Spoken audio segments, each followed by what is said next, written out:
All right. Hey, everybody. This is Dominic DeAngelo of AdFreeShows.com. WrestleMania weekend here. This is a bucket list interview I've been wanting to do.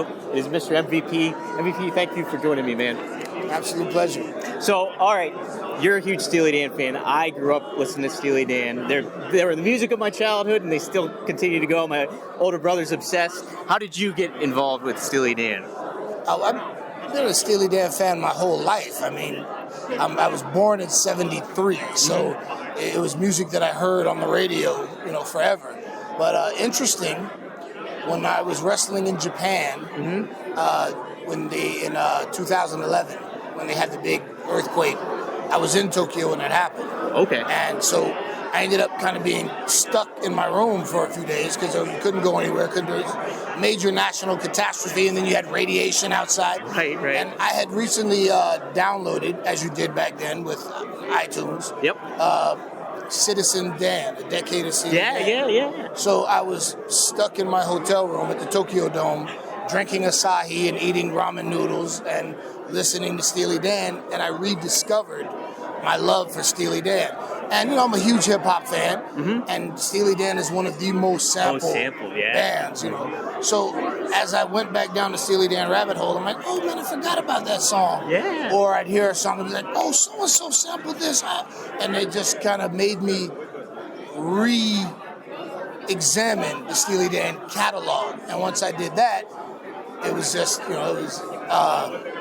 I just fell in love all over again. 100%. What's your favorite album if you had to choose? It's kind of tough to steal. That's always sometimes. a tough one. It's so tough too. Yeah, it depends on what day you get me. Right. Some days I'll tell you Gaucho. Some days I'll tell you Royal Scam. I think the Gaucho, Royal Scam, Asia trio is. I think that's peak. That's Steely Murderer's Dan. Row kind of thing. Yeah, that's peak Steely Dan. 100%. Did you ever get to meet Donald Fagen or Walter Becker or anybody like I that? have not, man, and it's so sad. When Walter Becker died, I went to, and I've seen Steely Dan 11 times.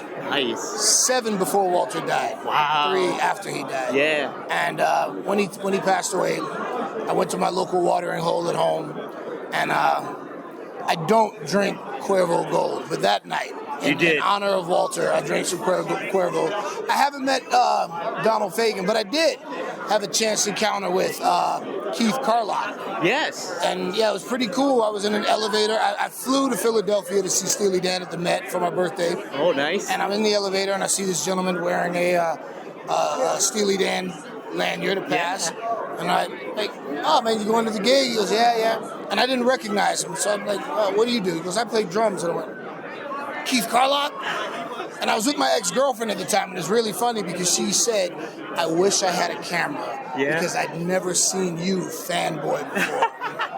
But Keith Carlock is a tremendous drummer. Yeah, he's very good. The very first time I saw Steely Dan on when they played Asia, and they got to that Steve Gadd drum solo, and I saw Carlock do it live, blew my mind. I can imagine. So I know I've never met Fagen or Becker, but my closest brush with Steely Dan was Keith Carlock. That's awesome. I got to see him in Philly too, believe it or not. Oh, really? Yes, Fairmont Park they played at, and it was right before 3 years later Becker died. So I had to splurge on the money to go see them for sure. Yeah, you have to. You got it. Absolutely. I was so happy I did it too. Yeah, have you introduced any other wrestlers to Steely Dan? Has anybody? Yes, is there any other I have, fans? as a matter of fact. Yeah? I have. I do it all the time. I often introduce some of the younger talent to Steely Dan and point out the samples. Yeah. You've heard of them. You just didn't know you heard of them. Yeah, right. They play this song or play that song, and then they go, oh, okay, I got it. So, yeah, I have done that. That's fantastic. All right, last question.